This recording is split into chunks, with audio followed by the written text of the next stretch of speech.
பாடல் திருமந்திரத்தில் 7ஆம் தந்திரம் 6ஆம் தலைப்பு ஞானலிங்கம். பாடல் எண் 1770. எந்தை பரவனும் என் அம்மை கூட்டமும். முதலடி. எந்தைனா எமது தந்தையாகிய பரமனும் எல்லாற்றுக்கும் மேலாக இருக்கக்கூடிய பரம்பொருள்.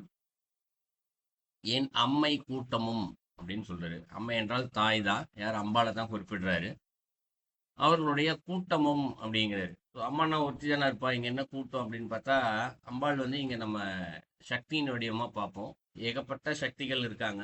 இவங்க எல்லா சக்திகளும் சேர்ந்து இருக்கக்கூடிய கூட்டத்தை தான் சொல்றாரு.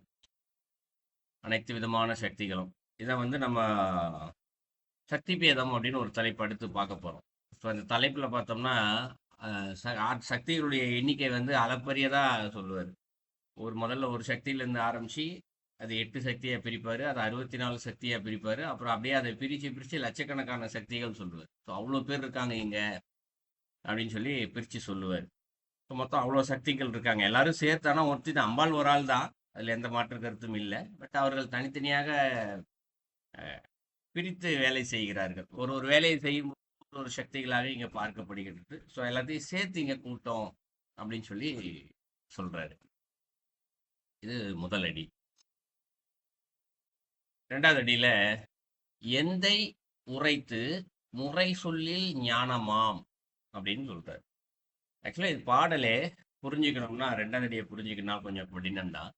இப்போ இது நம்ம சென்ற பாடல்ல பார்க்கும்போது ஞானம் உச்ச நிலையில எந்த அளவுல இருக்காரு சாதகர் அப்படின்னு சொல்லி பார்த்துருந்தோம். இப்படி ஞானத்தை பெற்ற ஒருத்தருக்குள்ள இருந்து இறையாற்றல் எப்படி வேலை செய்யுது அப்படின்றத இந்த பாடல்ல தெரிஞ்சுக்கலாம். ஸோ ஞானத்தை உச்சமா பெற்ற ஒருத்தருக்குள்ள எந்தை பரமன் தந்தையா இருந்து வழிகாட்டிகிட்டே இருக்காராம் இறைவன் ஒன்று.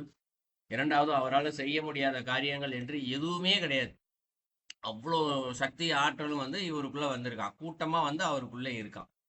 அவங்க எப்படி உள்ள இருக்காங்க அப்படின்றத உந்த உரைத்து முறை சொல்லில் அப்படின்னு சொல்றாரு. உள்ள இருக்கிறாங்களே, ஞானமா உள்ள இருக்கிறாங்க, அவர்கிட்ட ஞானம் வெளிப்படுது. இத உந்த முறைத்து அப்படிங்கிறாரு. உந்த அப்படின்னா உந்துதல் அப்படின்னு பொருள், செலுத்துதல் தள்ளுதல் அப்படின்னு பொருள் உந்த அப்படின்னா. ஸோ ஒன்றை செலுத்துதல் உரைத்து முறை சொல்லில் அப்படின்னு சொல்றாரு.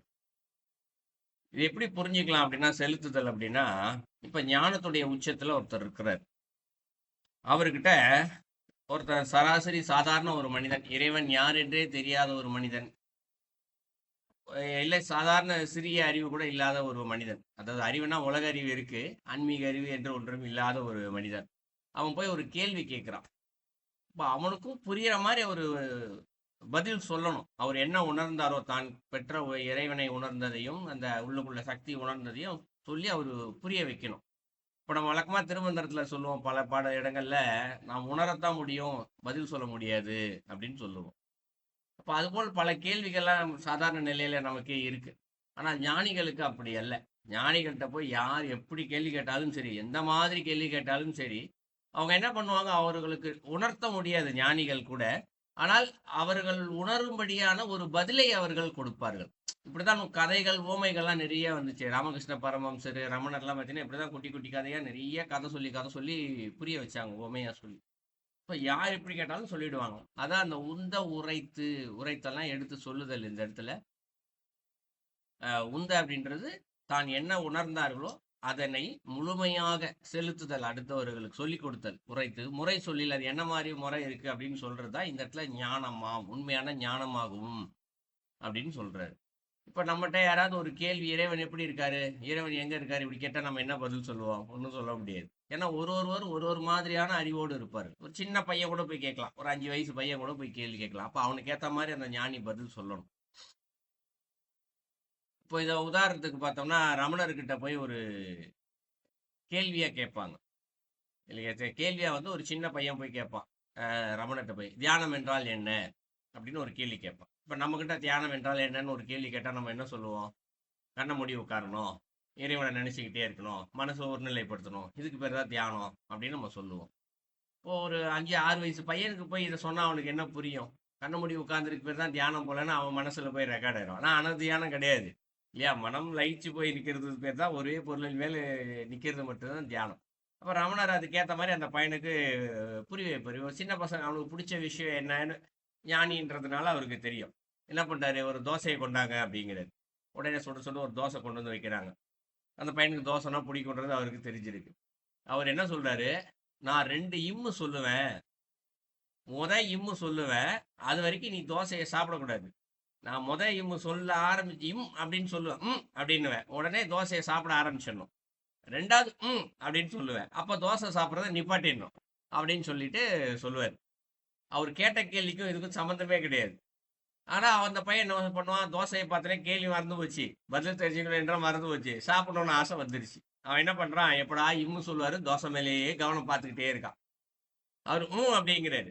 கட கட கட கடன்னு சாப்பிடுறான். 2வது சொல்லிடுவாரோ இல்லையோ, சொல்றதுக்குள்ள இத சாப்பிட்டு காலி பண்ணிடணுன்ற ஒரு ஆர்வம் சின்ன பையனுக்கு. சொல்லிட்டாருன்னா அதுக்கப்புறம் சாப்பிட முடியாதுல்ல. நிப்பாட்டிடணும்ல. அதனால.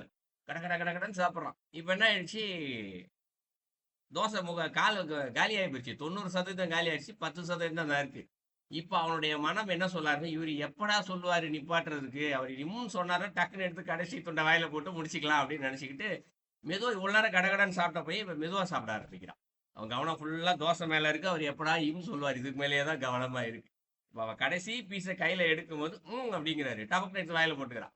போட்டு தண்ணியை குடிக்கிறான். இப்ப சொல்றாரு, 2 இம்முக்கு நடுவுல உன்னுடைய மனம் எங்க இருந்துச்சு? வேற எதையாவது சிந்திச்சுச்சா? அப்படின்னு கேட்பாரு. உண்மையா சொல்லப் போனா அவனுடைய மனம் தோசையை தவிர்த்து வேற எதையுமே சிந்திக்கல.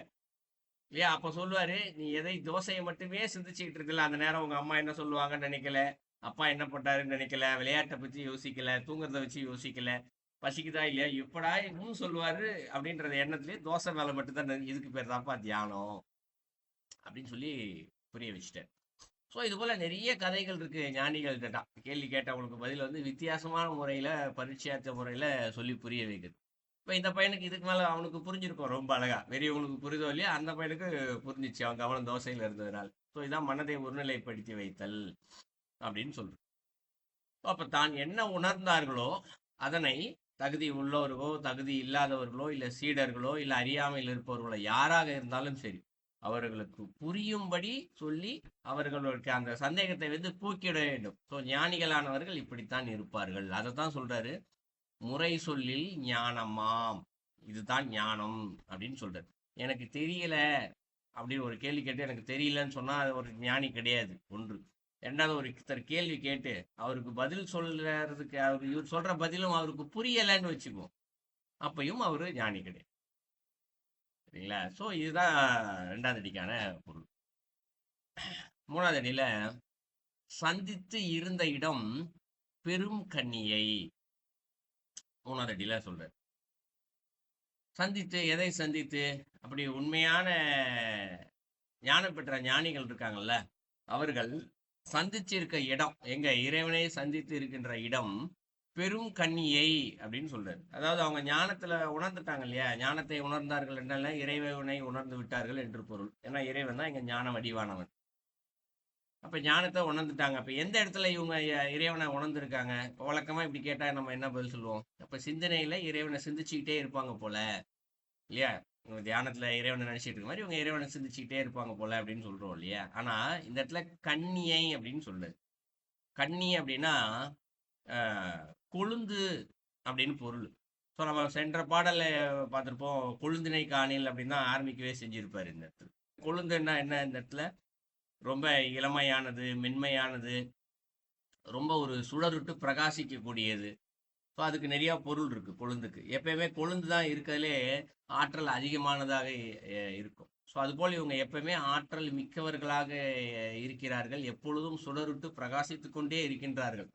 ஸோ அதனுடைய உச்ச நிலையில தான் எப்பயுமே இறைவனோட ஒரு தொடர்புல இருக்காங்க. அதை பற்றியுமே அந்த தொடர்பு, அவருக்கும் இறைவனுக்கும் இருக்கக்கூடிய தொடர்பு அதுதான். ஸோ நம்ம மனசுல நினைச்சுக்கிட்டு இருக்காங்க, இருதயத்துல நினைச்சுக்கிட்டு இருக்காங்க, அப்படிலாம் கிடையாது பொருள். ஆற்றல் ஞானத்திலேயே அவர்கள் தொடர்பிலே இருக்கிறார்களாம் இந்த இடத்துல. இதை 3வது அடியில சொல்றாரு. 4வது அடியில, உந்தியின் மேல் வைத்து உகந்து இருந்தானே அப்படின்னு சொல்றாரு. உந்தி அப்படின்னு சொல்லப்படுறது நம்ம வழக்கமா தொப்புள் கொடியை சொல்லுவோம் உந்தி அப்படின்னு சொல்லி. பட் நடு என்று ஒரு பொருள் இருக்கின்றது. நம்ம ஒரு 4-5 பாட்டுக்கு முன்னாடி பார்த்துருப்போம்னு நினைக்கிறேன். நடுன்னு ஒரு பொருள் பார்த்துருப்போம், ஆரம்பத்தில் பார்த்துருப்போம். நடு என்று சொல்லப்படுவது ஞானலிங்கத்தில் ஆரம்பத்தில் 2வது பாட்டுன்னு நினைக்கிறேன். 5 பூதங்களில் 4 லிங்கங்க, 4 பூதங்கள் இருக்கு. 4 பூதங்களுக்கும் நடுவாக இருக்கின்றது அப்படின்னு சொல்லி படிச்சிருப்போம். ஞானலிங்கம்ல சதாசிவலிங்கத்தில் படிச்சிருப்போம். சதாசிவலிங்கத்தில் அருள் தொழிலை செய்யக்கூடிய இறைவன் 4 லிங்கம் 4 பூதங்கள் இருக்கிறது. 4 பூதங்களுக்கும் நடுவாக நின்று செயல்பட்டு கொண்டிருக்கின்றது அப்படின்னு பார்த்தோம்.